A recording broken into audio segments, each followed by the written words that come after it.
BC നൂറ്റാണ്ട് കാലത്ത് അന്നത്തെ ഭാരതത്തിന്റെ വടക്ക് കിഴക്കായി സ്ഥിതി ചെയ്തിരുന്ന ഒരു ആധുനിക നഗരമായിരുന്നു അയോധ്യ.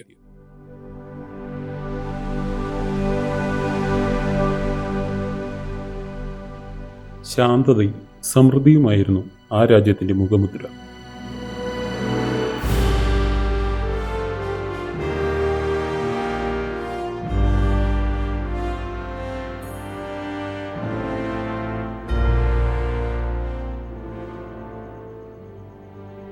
അക്കാലത്തെ ചിട്ടയായ നഗരവൽക്കരണവും ജീവിത രീതികളും കൊണ്ട് ആ രാജ്യത്തെ ഭാരതമെമ്പാടും അറിയപ്പെട്ടിരുന്നു.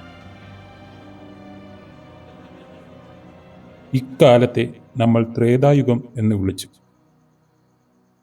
അതെ, ത്രേതായുഗ കാലത്ത് അയോധ്യ എന്നൊരു രാജ്യമുണ്ടായിരുന്നു.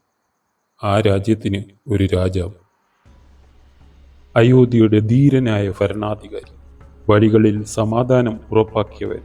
രാജ്യം ഭരിക്കുന്നതിൽ അവനറിയാത്തതായി ഒന്നും തന്നെയില്ല. അവന്റെ പേര് മഹാരാജൻ ദശരഥൻ. ഭരണ നൈപുണ്യത്തിൽ ശ്രേഷ്ഠനായിരുന്നുവെങ്കിലും അവന്റെ ഉള്ളിൽ അടങ്ങിയിരുന്ന ഒരു ശൂന്യത അതവന് കീഴടക്കിക്കൊണ്ടിരുന്നു. അന്തഃപുരത്തിലെ ആളും ആരവുമെല്ലാം കെട്ടടങ്ങിയിരിക്കുന്നു. ദീപങ്ങൾ അണഞ്ഞിരിക്കുന്നു.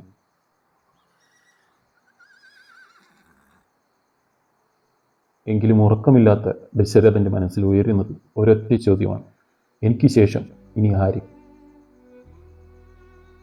അയോധ്യയുടെ ഭാവിയെക്കുറിച്ച് ഓർക്കുമ്പോൾ എന്തോ ഒരു ദുരിതം ഭവിക്കാൻ പോകുന്ന പോലെ എൻ്റെ തലകൾ വലിഞ്ഞു മുറുകുന്നു. രാജാവ് അസ്വസ്ഥനായി. ഇന്ന് അവൻ്റെ ഈ ദുഃഖത്തിൽ അറിഞ്ഞോ അറിയാതെയോ ആ രാജ്യവും തളർന്നു തുടങ്ങിയിരിക്കുന്നു. 12 വർഷമായി ഞാൻ പ്രതീക്ഷിക്കുന്നു എൻ കൺപാതയിൽ ആരെങ്കിലും ഒരാൾ എന്നെ അച്ഛ എന്ന് വിളിച്ചിരുന്നെങ്കിലും. മൊത്തം 3 വധുക്കളാണ് എൻ്റെ ജീവിതത്തിലുള്ളത്. പക്ഷേ ഒരു കുഞ്ഞിൻ്റെ മൃദുവായ കാൽവയ്പ്പുകളോ പുഞ്ചിരിയോ ഈ രാവിൻ്റെ നിശബ്ദതകളെ ഭഞ്ചിക്കുന്ന ശബ്ദങ്ങളോ ഈ മഹലിന് കിട്ടാതെ പോയിട്ടു ഇതെത്ര വർഷം? ഇതൊരു അഭാവമല്ല, ശ്വാസം കൃത്യമായി കിട്ടാതെ കിടക്കുന്ന അവസ്ഥയാണ്. രാജാവ് ദീർഘമായൊന്ന് വിശ്വസിച്ചു. അതെ, ഞാൻ ഇതുവരെ ജീവിച്ച കാലം, എൻ്റെ ബാല്യം, എൻ്റെ ഗുരുകുലം, വിജയങ്ങൾ, എൻ്റെ കൗസല്യ, അവളുടെ പുഞ്ചിരിയിലാണ് എൻ്റെ ആത്മവിശ്വാസം. പക്ഷേ അതിൽ നിന്ന് കുട്ടികളില്ലാത്ത എൻ്റെ നിഴൽ വീണിരിക്കുന്നു.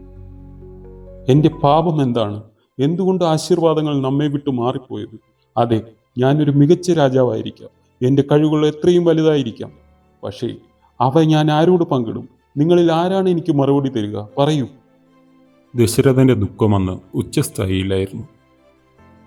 ഭഗവാനെ, ഞാൻ രാജാവായിരിക്കണമെന്ന് ആഗ്രഹിച്ചു. പക്ഷെ ഇന്ന് ഞാനൊരു അച്ഛനാകാൻ ആഗ്രഹിക്കുന്നു. എന്നോടങ്ങ് കനിവ് കാട്ടിയില്ലെങ്കിലും ഈ രാജ്യത്തിന് വേണ്ടി മാത്രമായി അങ്ങ് എനിക്കൊരു മകനെ തരിക. ദശരഥന്റെ മനസ്സ് അന്നുവരെ ഇല്ലാത്ത രീതിക്ക് കലങ്ങിയത് അയോധ്യയിലെ അന്തരീക്ഷത്തിലേക്ക് അതുവരെ ഇല്ലാത്ത ഒരു സുഖവും ശാന്തതയും പെയ്തിറങ്ങി.